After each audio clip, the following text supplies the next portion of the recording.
Est-il possible de dévaliser le ciel? Est-il possible d'entrer dans le trésor du Tout-Puissant, où sont gardées les réserves infinies de paix, de guérison et de salut, et de prendre simplement tout ce que tu peux porter? Cela semble être une question scandaleuse. On nous apprend à être humble.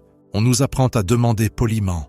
On nous apprend que nous devons mériter les faveurs du roi. Mais, et si je te disais qu'il y a un secret révélé dans la cellule tranquille d'une religieuse polonaise qui suggère que Dieu attend en réalité d'être dévalisé, et s'il ne gardait pas ses grâces derrière des barreaux de fer, mais qu'il était plutôt frustré, profondément, passionnément frustré, que nous en prenions si peu.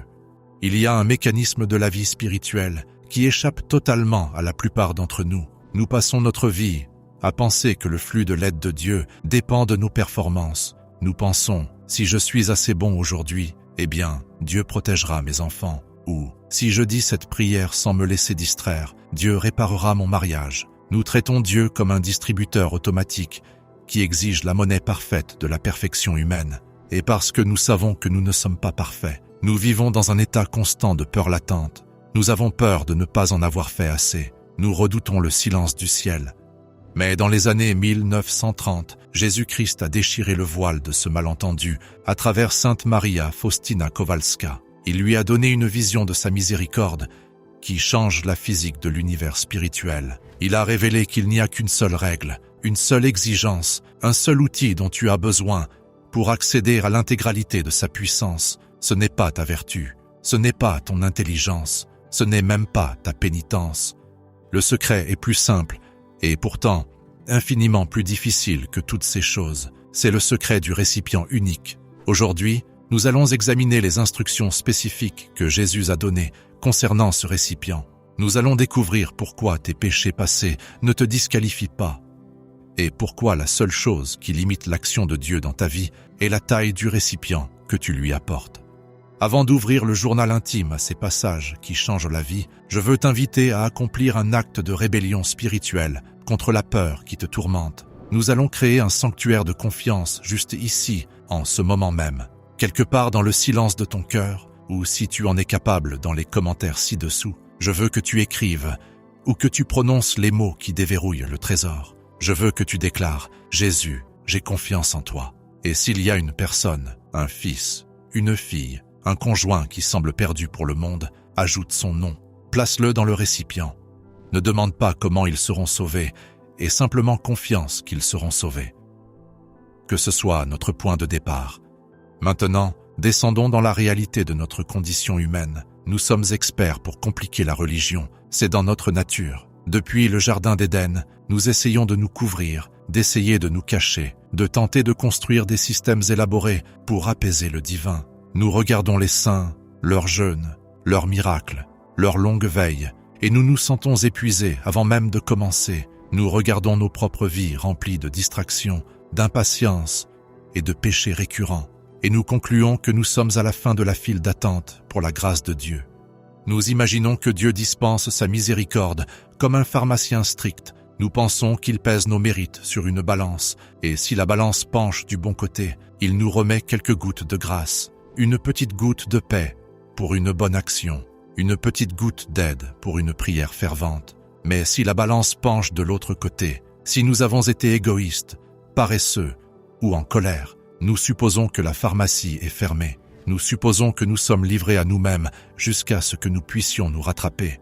Cet état d'esprit transactionnel est un poison. Il transforme le Père en patron, il transforme le Sauveur en juge et il nous laisse spirituellement paralysés. Comment peux-tu demander un miracle quand tu sais que tu as été impatient avec ta famille ce matin? Comment peux-tu prier pour une percée financière quand tu n'es pas allé à l'église depuis un mois? La culpabilité crée un mur, et derrière ce mur, nous mourrons de faim pendant que l'océan de miséricorde frappe de l'autre côté en attendant de percer.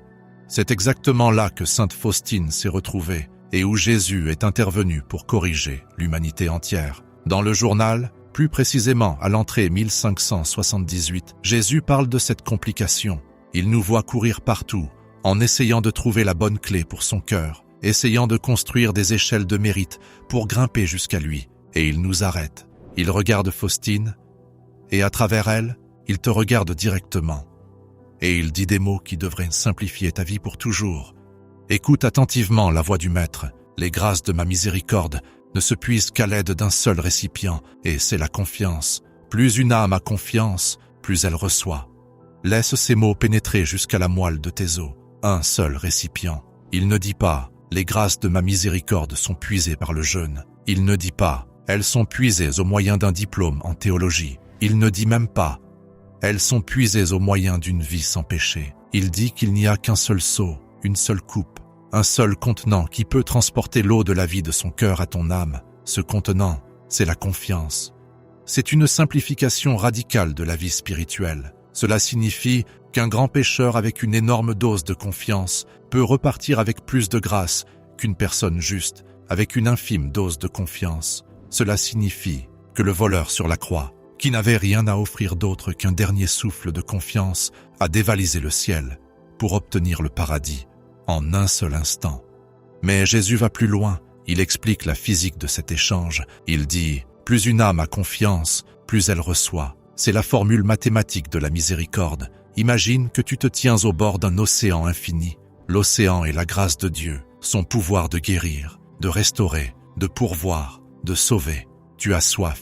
Tu as besoin d'eau pour survivre. Si tu t'approches de cet océan avec une cuillère à café, tu repartiras avec une cuillère à café d'eau. Est-ce la faute de l'océan si tu as si peu? Non, l'océan est vaste. La limite n'est pas dans l'approvisionnement, la limite est dans le récipient. Si tu t'approches de cet océan avec un seau, tu obtiens un seau rempli. Si tu arrives là-haut avec un énorme camion-citerne, tu repars avec des milliers de litres. Jésus nous dit qu'il n'a mis aucune limite à sa générosité. Son désir de donner est sans borne. La seule variable dans l'équation, c'est nous. Quand nous doutons, quand nous hésitons, quand nous disons « Dieu ne pourrait jamais me pardonner cela » ou « Dieu est trop occupé pour s'occuper de ma dette », nous rétrécissons fondamentalement notre récipient. Nous nous tenons devant les chutes du Niagara de l'amour divin en tenant un dé à coudre. Dans une autre entrée profonde, la numéro 1485, Jésus s'étend sur le sujet. Il dit « Les âmes qui tendent à la perfection me sont particulièrement chères. Je les comble d'une telle multitude de grâces qu'elles ne peuvent les contenir en elles-mêmes, mais les rayonnent sur d'autres âmes. Il veut te combler à l'excès. Il veut que ton récipient déborde. Mais voici le piège, et voici la lutte à laquelle nous sommes tous confrontés. Faire confiance est difficile. Il est facile de dire « Jésus, j'ai confiance en toi » quand le soleil brille, que les factures sont payées et que notre santé est bonne. Mais qu'en est-il quand le médecin annonce une mauvaise nouvelle? Qu'en est-il quand l'enfant s'éloigne de la foi? Qu'en est-il quand le silence de Dieu se prolonge pendant des années? C'est à ce moment-là que le récipient est mis à l'épreuve. C'est à ce moment-là que le diable vient percer des trous dans ton seau. L'ennemi de ton âme connaît aussi ce mécanisme secret. Il sait qu'il ne peut pas arrêter la miséricorde de Dieu. Elle est infinie. Il ne perd donc pas son temps à attaquer Dieu. Il attaque ton récipient. Il te murmure « Dieu t'a oublié ». Il murmure « Tu es puni pour ton passé ». Il murmure « Cette situation est sans espoir ».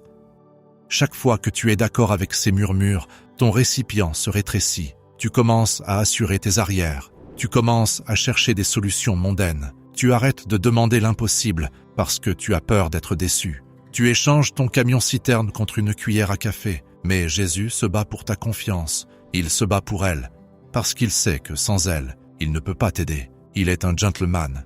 Il ne t'imposera pas sa grâce. Il a besoin de ta permission. Et la confiance est cette permission.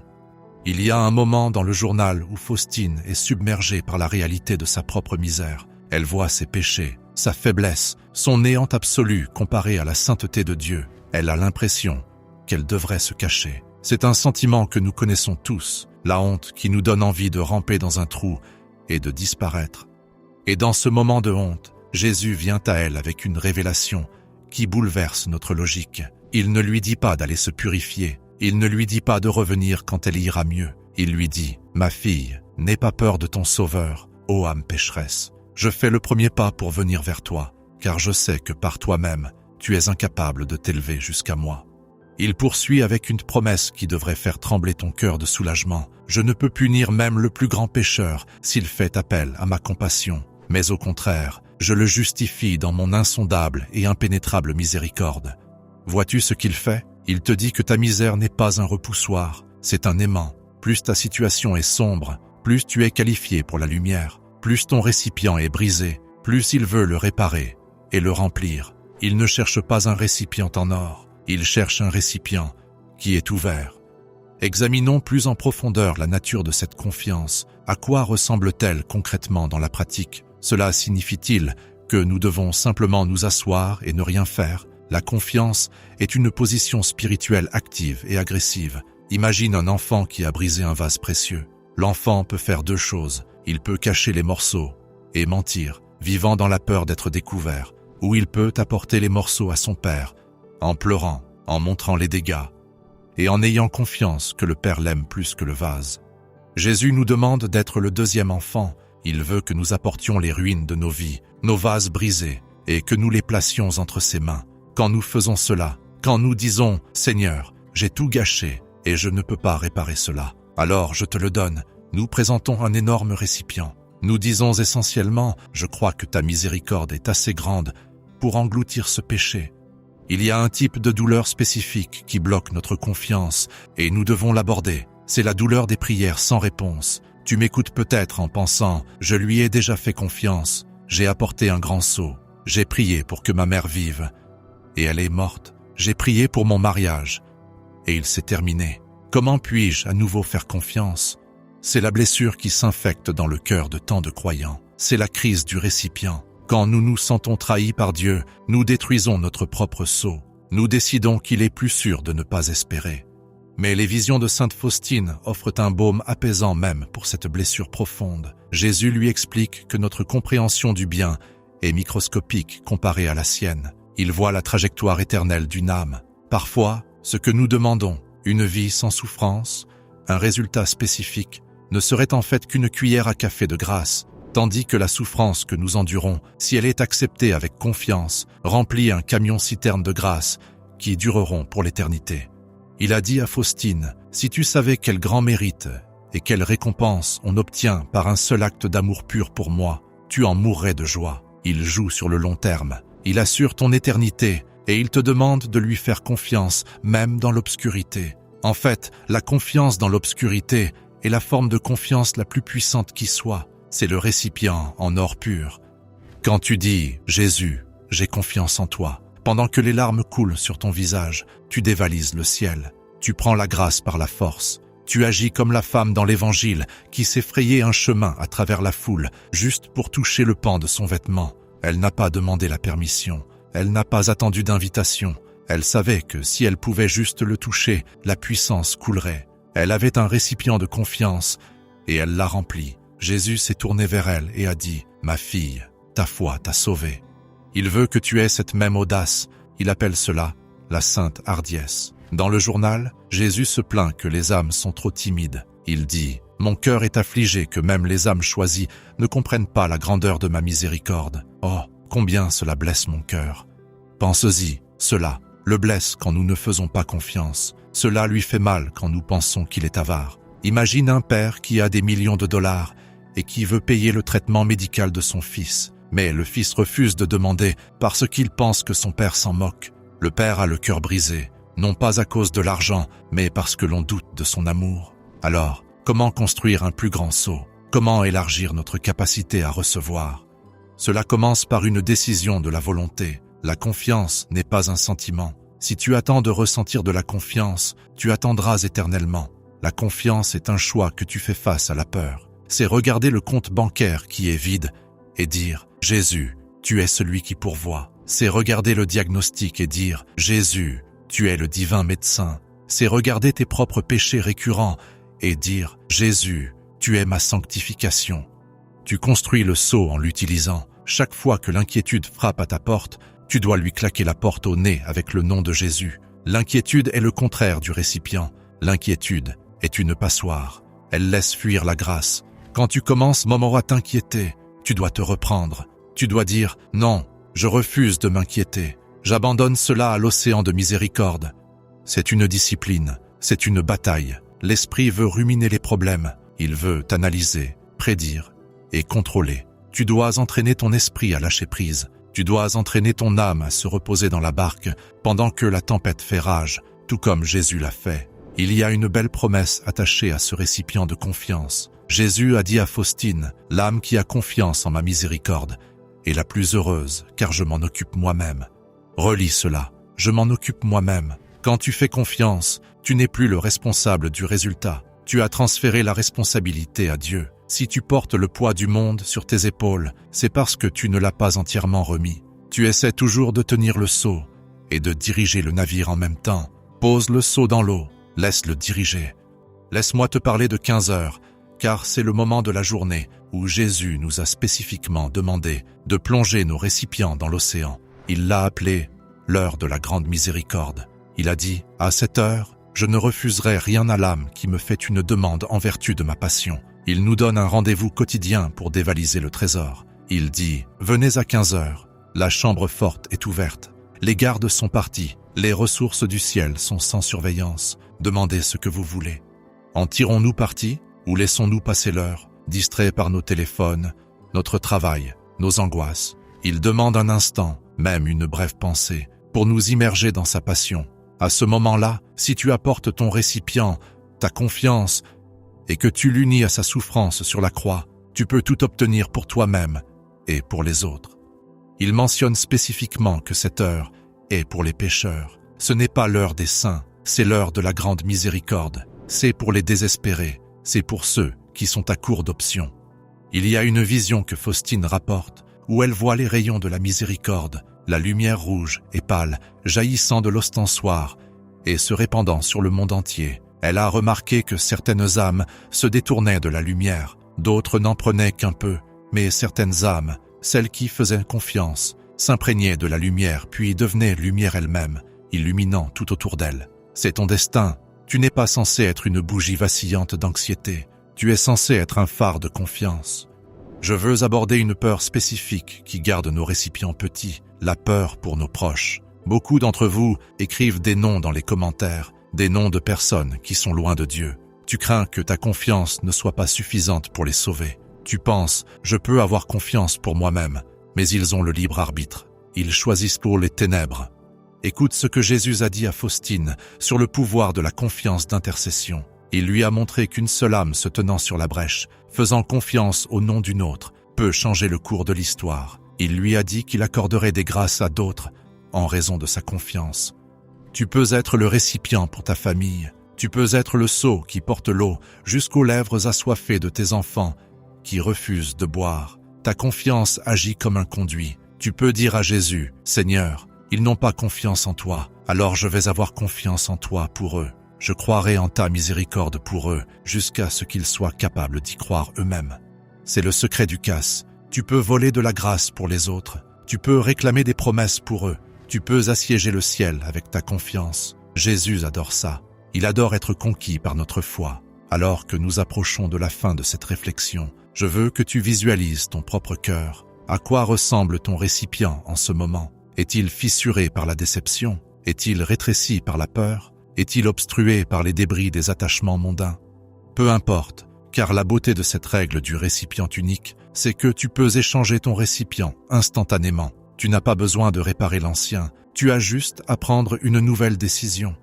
En ce moment même, tu peux décider de faire confiance profondément, radicalement et totalement. Tu peux dire, Jésus, à partir de cette seconde, j'apporte un camion-citerne. Je demande la conversion de toute ma famille. Je demande une guérison totale. Je demande une paix qui dépasse la compréhension. Et je ne le demande pas sur la base de mes mérites. Je le demande sur la base de ta promesse.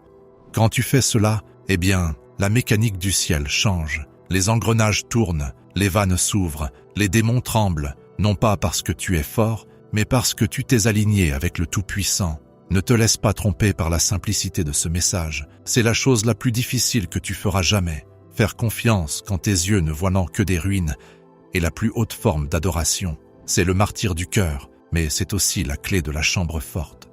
Sainte Faustine a écrit « Le Seigneur m'a donné de comprendre qu'il y a un bonheur auquel on peut participer tout en étant encore sur terre. Ce bonheur est la paix de l'âme qui fait confiance. C'est la tranquille certitude que le capitaine du navire connaît le chemin même dans le brouillard. Revenons donc au début. Peux-tu dévaliser le ciel? Oui. En fait, le propriétaire du trésor a laissé la porte grande ouverte. Il t'a remis le sac. Il t'a dit que la seule limite est ce que tu es prêt à porter. Ne pars pas les mains vides, ne pars pas avec un dé à coudre, prends le seau, prends le plus grand que tu puisses trouver, remplis-le de tes inquiétudes, de tes péchés, de tes peurs et de tes espoirs, et ensuite soulève-le vers celui qui est la miséricorde même. Il attend, l'océan est prêt. Jésus, j'ai confiance en toi. Que ce soit le rythme de ta respiration, que ce soit le battement de ton cœur, et regarde comment l'impossible devient possible, non pas parce que tu es bon, mais parce qu'il est Dieu, et qu'il ne peut se renier lui-même, et qu'il ne peut rejeter une âme qui a confiance,